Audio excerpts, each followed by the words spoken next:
Dando continuidade a esse evento, eu convido agora, né, convido a todos a ouvir também o nosso segundo palestrante da tarde, que é o doutor, desculpe que eu estou cega aqui, Marcos Vinícius Ottoni.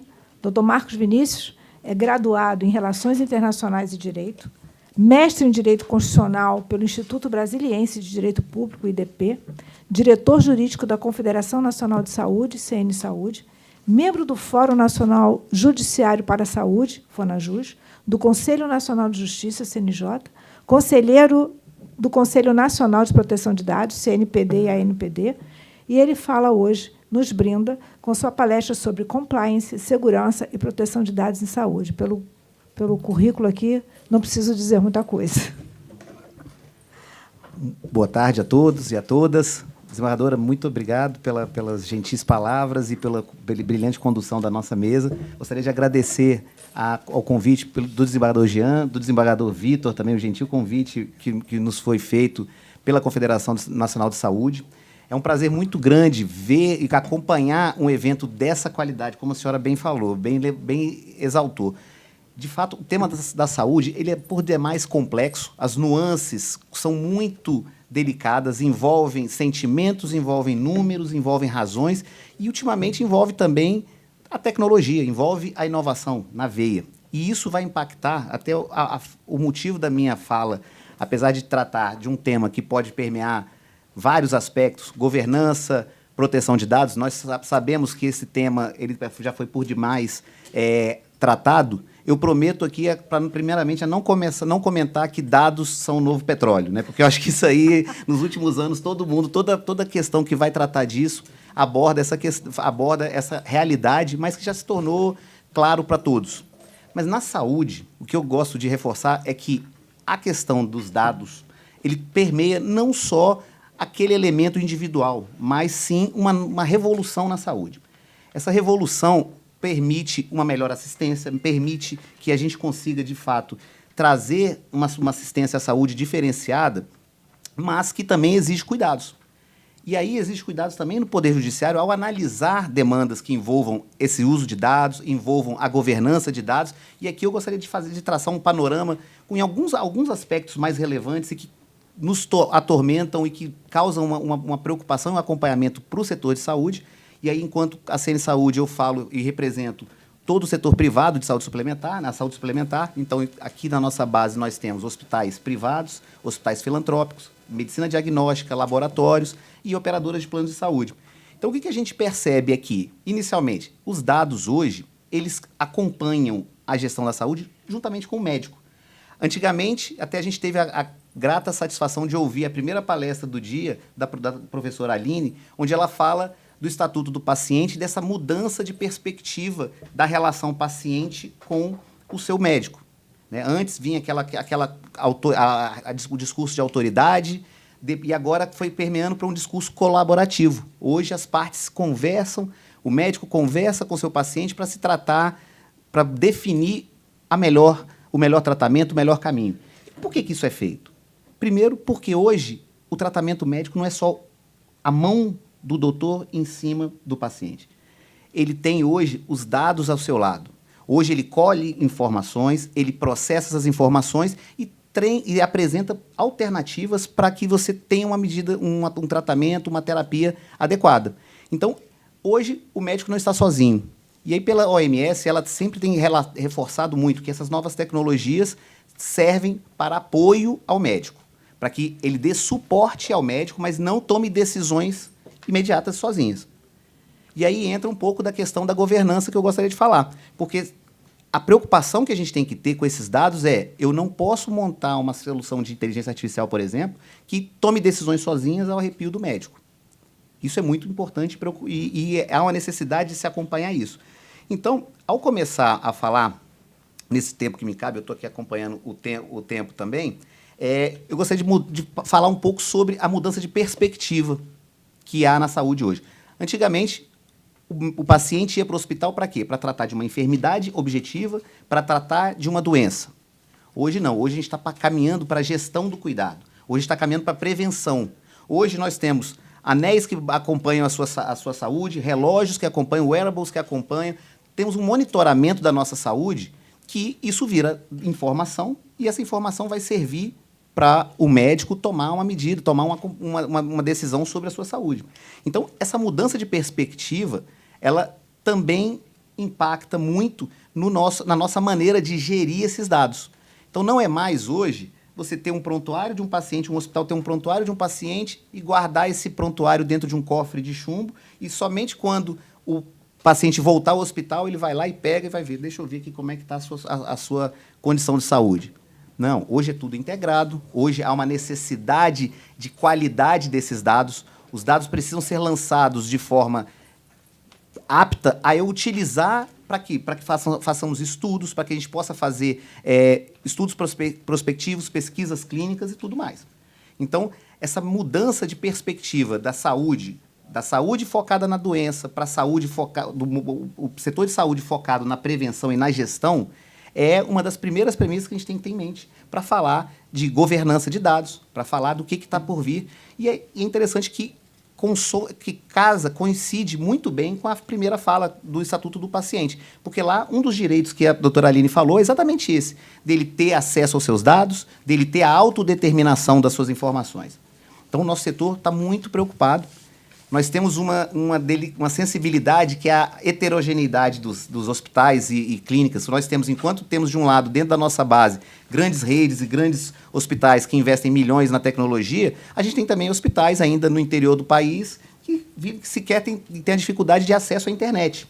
Então, a busca é para tentar conciliar isso para que essa base gigantesca de um país como o nosso, a gente consiga unir esses dados, produzir conhecimento e fazer o bem para todos. Então, é muito importante que a gente tenha um cuidado nessa governança de dados. E o Poder Judiciário vai ser, e já começa a ser instado a analisar essa questão da gestão dos dados. Né? Ele vai ser, desde a LGPD, algumas ferramentas foram apresentadas para o Poder Judiciário no sentido de como cada entidade dessa, cada gestor, cada controlador de dados vai gerir essas informações, objetivando o quê? Sempre proteger o indivíduo, proteger os direitos máximos do cidadão. E aí eu gostaria de elencar vou falar de 4 temas que envolvem o setor de saúde e que envolvem também a governança de dados propriamente dita e que vai permitir passar um pouco mais da preocupação e da importância que a governança e os dados têm hoje para nós. O primeiro é a questão da cibersegurança. Hoje o nosso setor, o segmento de saúde, é um dos segmentos mais atacados em todo o mundo. Os dados em saúde, eles valem 4 vezes mais, desembargadora, 4 vezes mais do que um dado financeiro do indivíduo. Se a gente for na Dark Web, direto você vai ver ofertas de dados prontuários, as pessoas tentam buscar e negociar isso. Por quê? Porque são informações que permeiam o mais íntimo do sentimento humano.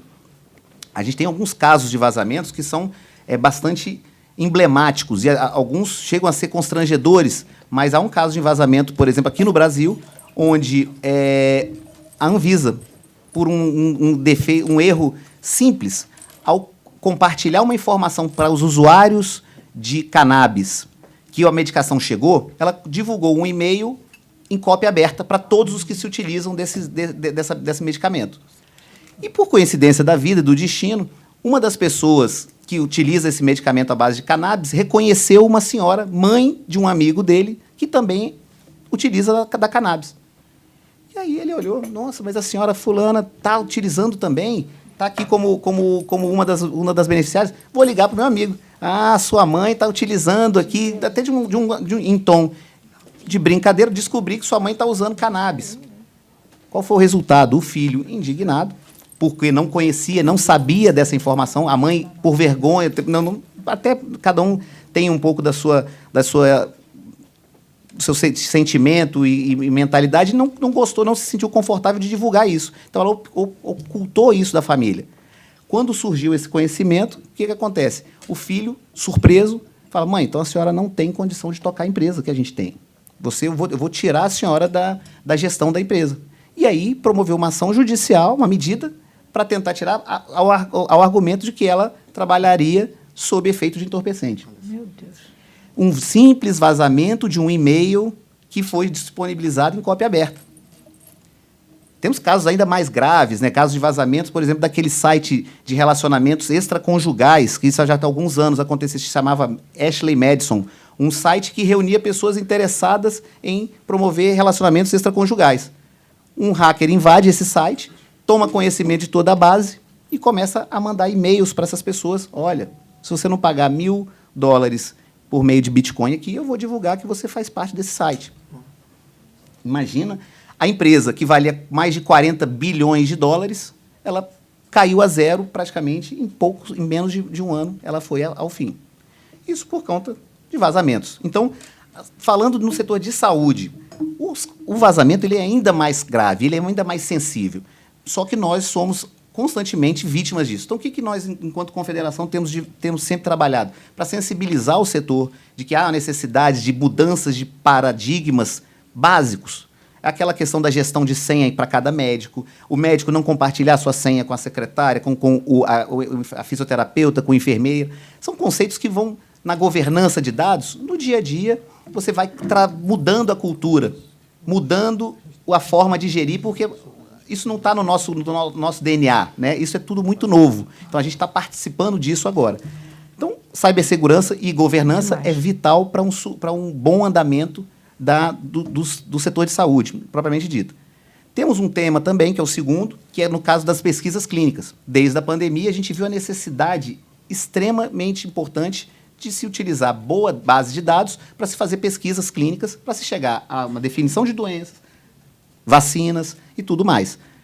Para isso, cada entidade, cada produtora de dados, coletora e produtora de dados, no caso do nosso setor de saúde, precisa o quê? Coletar dados fidedignos, dados bem amparados. Então, nós temos um trabalho, por exemplo, de sensibilizar o médico ao preencher um prontuário, colocar de acordo com as informações básicas e gerais, para que a gente possa aproveitar aquela informação e produzir conhecimento, e produzir ciência a partir disso. Então, no caso da pesquisa clínica, a qualidade dos dados é vital e, por isso, uma governança de dados também é fundamental. E aí, falar dos dois últimos temas, que são um pouco mais, atualmente, dentro do nosso setor, mais espinhosos e que vai impactar também aqui no Poder Judiciário, que diz respeito, primeiro, à entrada da inteligência artificial no setor, e sim da necessidade também da governança e como essa inteligência vai trabalhar e vai atuar dentro do setor de saúde. É fato que hoje, na medicina diagnóstica, praticamente 95% dos laudos e das análises são feitas com a utilização de inteligência artificial, ela já é uma realidade aqui dentro, mas o que a gente precisa ter como governança de dados e o cuidado? A lei, o PL de IA que está em tramitação no Senado Federal, ele busca criar uma série de regras básicas para você desenvolver uma ferramenta de IA. E por que isso? Porque depois que ela tá montada, o algoritmo está montado, ele vai começando a receber dados e informações e vai começar a produzir conhecimento e respostas. Se eu não souber como ela foi construída, eu não vou entender o tipo de resposta que vai vir, as respostas que virão. Então, o PL foca muito nisso. Você, enquanto instituição de saúde, quer desenvolver uma ferramenta de IA, você comece cuidando da qualidade dos seus dados. E aí eu falo muito de um episódio que aconteceu ano passado, que veio uma comitiva de saúde dos BRICS, foi a Brasília, e veio um diretor de um hospital da Rússia, e que ele comentou, olha, eu tenho 2 milhões de laudos de câncer de mama que eu posso passar para vocês enriquecerem uma ferramenta de IA de vocês. Ou seja, vocês peguem esses laudos e coloquem na sua ferramenta para que você possa ajudar a diagnosticar. E aí, na hora, a gente falou, isso é impossível. Até pela legislação brasileira, primeiramente pela legislação, porque eu vou estar utilizando dados de quem eu nem sei quem são as pessoas, ainda que digam que possa ser anonimizado. Mas tem uma questão científica. Como eu utilizo para uma ferramenta de IA que vai tratar da população brasileira de base de dados de quem eu nem conheço, que eu não sei quais são os hábitos, qual é a genética, quem que tá ali. Essa é uma preocupação que assim, há uma tentação de você querer enriquecer os dados de IA para poder fazer com que ela funcione, só que você tem que saber a fonte. E isso é muito perigoso e delicado. Por isso que a governança de dados é fundamental. E na saúde há uma peculiaridade. Aqui, quando você vai vai constituir uma solução de IA, há uma necessária interconexão científica no momento da concepção. Diferentemente de uma IA que vai tratar de bets, uma IA que vai tratar de transporte público, aqui não. Quando um grupo de jovens numa universidade está disposto, desembargador Vitor, a criar, por exemplo, uma ferramenta de IA na saúde, necessariamente ela precisa ter o acompanhamento de um médico ou de um cientista em saúde, para que ele possa passar as informações científicas, para que ele constitua essa ferramenta na base. Vamos falar de um caso em Brasília, que tem um grande grupo de laboratórios que, junto com a Universidade de Brasília, foi desenvolver uma ferramenta de IA para tratar de câncer de mama. E aí, sim, os médicos sentaram com esses jovens para mostrar, olha, para cada foto dessa, essa aqui é uma imagem de câncer, mas essa daqui não, essa aqui é um engano, é um falso positivo. E aí, essa relação na construção, na concepção da ferramenta é que garante uma boa evolução e uma boa resposta lá na frente. Então, essa é uma das preocupações que a gente tem. Por quê? E aí entra diretamente o que o Poder Judiciário, em breve, vai ser instado até a se manifestar, e é muito importante a gente ter ideia sobre isso. Responsabilidade civil. Digamos que um hospital compra uma ferramenta, adquire uma ferramenta de IA, não averigou, com governança correta, não sabe como que ela foi constituída, não sabe qual é a base de dados que foi utilizada para se dar uma resposta, e aí ele dá um laudo equivocado sobre câncer de mama. De quem vai ser a responsabilidade? Vai ser da concepção de quem criou essa ferramenta sem cuidar devidamente da base tecnológica, não teve uma mínima governança? Será que é do hospital que adquiriu isso sem também fazer a devida avaliação? Ou será que é do médico que, levando em consideração que a OMS já disse, olha, você nunca pode tomar decisão sozinho, ela tem que ser só auxiliar. Mas aí acabou que, na praxis, ele seguiu o que a ferramenta deu e ignorou, talvez, ou foi induzido a erro e acabou caminhando para uma decisão equivocada. Se a gente for pensar hoje, pelo Código de Defesa do Consumidor, o hospital, a responsabilidade objetiva, vai ser o primeiro a responder. E depois ele vai tentar apurar a responsabilidade, né, a regressiva. Mas quem que ele vai encontrar? Porque é uma cadeia longa e complexa. Será que os dados, quem que lançou os dados para poder enriquecer essa IA? Vamos ter que usar a teoria do direito penal, né? Também, exatamente. Ele vai ter que puxar para... Da relação causal, né? Causal. Senão vai chegar lá no fabricante da pólvora. Olha, é uma ótima observação, porque a gente vai tentar puxar, então, para onde que a gente vai trazer essa responsabilidade. Então, a governança, no que diz respeito à IA, ela é fundamental para que a gente possa, então, utilizar essa solução de forma adequada e sem trazer os riscos, mas sim trazer aqueles benefícios que a gente sabe que são inegáveis e que todos nós estamos já verificando hoje no nosso dia a dia. E por fim, vou falar um pouquinho sobre compartilhamento de dados, que também é outro tema que sempre permeia discussões acaloradas, e aí eu falo dentro do meu próprio setor, porque dentro do setor de saúde eu tenho operadoras de planos de saúde e tenho hospitais e laboratórios que produzem esses dados. E a gente sempre tem uma tensão natural em a operadora quer esses dados para saber se o procedimento que foi feito pelo hospital está correto. Então, olha, eu quero saber se aquela cirurgia na coluna foi necessária ou quantos pinos foram, então você me manda esses dados. Só que o prontuário, ele é do paciente e quem tem o dever de guarda é o hospital. E só. Como eu vou partilhar essa informação? E aí a LGPD, no seu artigo 11, parágrafo, se não me engano, 3º ou 4º, ela prevê a troca de informações, mas para fins de faturamento, e só. E isso não pressupõe a troca da vida de saúde desse indivíduo. Então, eu só tenho que dizer para a operadora, olha, houve uma cirurgia de coluna que a necessidade foi essa e essa, e está aqui a fatura. Mas não uma troca completa. Essa é uma discussão que hoje é muito, muito fortemente travada dentro do setor. Por quê? Porque a operadora diz, então eu não vou te pagar. Ah, você fez essa cirurgia, eu quero os dados. Não, então eu não vou te pagar. E aí isso vai sendo judicializado.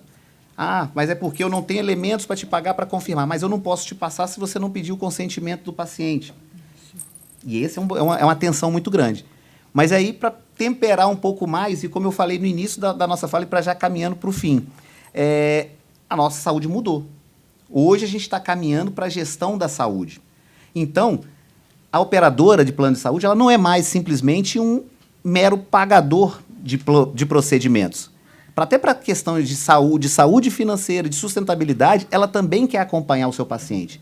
Ela quer evitar que, por um hábito de saúde indevido, você acabe caminhando para uma UTI, para um ataque cardíaco e por aí vai. É a moderna gestão dessa saúde. E como é que vai se fazer isso? Por meio dos dados. Então, a discussão de hoje é: a operadora de plano de saúde, ela também pode se utilizar da base legal da tutela da saúde, ela pode ser considerada como um prestador de serviço de saúde também quando ela faz essa gestão? Essa é uma discussão que vai mudar muito. Por quê? A partir do momento que a operadora puder ter acesso a isso, ela vai produzir conhecimento sobre cada um de nós, ela vai acompanhar as nossas condições de saúde, mas com cuidado. Ela também tem uma obrigação muito grande de não fazer score de risco, que está previsto na LGPD. E esse é o outro risco inerente. Operadora, você vai ter acesso a dados, tudo bem, mas você trate esses dados com ética, responsabilidade e sem porque como você vai ter conhecimento sobre cada um, você também não pode prejudicar o seu prêmio, o prêmio de A com o de B, porque você tem esse conhecimento. Você tem que usar essa informação para ajudar o indivíduo, mas não para prejudicá-lo. E essa é uma premissa que consta da própria LGPD. A ANS tem um cuidado muito grande também para sempre evitar que haja seleção de risco por conta das informações, mas entendemos que é inevitável. Hoje, ano passado, teve um evento que uma das entidades de operadoras, que foi a Abrange, ela chamou aquele escritor e o filósofo Yuval Harari para falar um pouco sobre o que ele vê do futuro. E ele fala, olha, até agora eu ainda não tenho nem ideia do tanto de benefícios que o ser humano vai ter ao começar a cruzar milhares de informações de cada um sobre os hábitos de vida de cada um. Ou como que, por exemplo, há uma determinada doença que ninguém imaginava, ou condição de saúde que ninguém imaginava que a causa fosse ser X, ela vai poder ser descoberta quando você começar a cruzar hábitos de toda uma população. Então, muita informação vai ser produzida. E para o bem da humanidade. A gente também não pode deixar de adiantar, de avançar, com receio de que algum problema vai ocorrer. A gente verifica que os benefícios e os benefícios são muito superiores aos problemas. Então, hoje, o que nós defendemos é uma governança de dados rigorosa, consciente, antenada com essa mudança de perfil e de postura de como a saúde vai funcionar, e sempre com a visão do paciente no cerne da questão, na linha, inclusive, do que a nova legislação, que é o Estatuto do Paciente vem trazer, né? Que dá a autodeterminação para o paciente, dar transparência sobre o que está sendo feito com seus dados, e é isso que a gente vai poder usufruir da melhor forma quando a gente fizer uma governança racional e bem equilibrada. E o Poder Judiciário, ao ser instado para isso, vai ter que analisar essas questões, que não são nada simples, né, doutora? Deus nos ajude, né? Exatamente, porque ali a complexidade vai ser enorme, tremenda, mas que também a gente vai conseguir construir conhecimento, certamente, diante desses debates, em fóruns como esse e muitos outros que a gente está sempre à disposição para poder participar. Mais uma vez, eu gostaria de agradecer e estamos à disposição para quaisquer outros esclarecimentos. Obrigado. Bem, da fala do Dr. Marcos Vinícius, a gente pode ficou bastante claro a complexidade do tema que estamos tratando. É uma complexidade tão grande que eu tenho um volume de relações jurídicas que permeiam toda a questão da saúde que fica até difícil de dizer. Em poucos minutos que o doutor nos prestigiou, nos brindou com essa palestra, a gente já pôde perceber as dificuldades que a questão dos dados, da proteção dos dados, nos traz. Para começar, pelo uso indiscriminado da inteligência artificial, né? Pode trazer repercussões não só de caráter econômico graves para os planos de saúde, mas muito mais para a saúde do próprio paciente. Porque se eu tenho uma ferramenta pelo que eu pude compreender, uma ferramenta de inteligência artificial mal alimentada, mal gerida, isso não vai trazer só um prejuízo econômico, isso traz um prejuízo à própria saúde do paciente, que está submetido a informações que não são informações fidedignas. Fora isso, a questão também do vazamento de dados sensíveis e a repercussão que pode trazer, criando uma falta de isonomia entre os segurados. Porque se a seguradora de plano de saúde começar a fazer de maneira indevida uma gestão desses dados contrariamente ao interesse do próprio segurado, o que nós vamos ter é que vamos ter classes de segurados diferentes, conforme a idade, conforme o nível de saúde que ele tem, nós vamos ter como é que se diz, uma violação do princípio da isonomia, criando benefícios em favor de um, né, e trazendo prejuízos grandes em relação a outros. Fora isso, ainda a complexidade das relações jurídicas que estão dispostas, porque eu tenho hoje a relação jurídica com o paciente, médico e paciente, temos a relação jurídica do plano de saúde com o seu segurado, com o seu consumidor.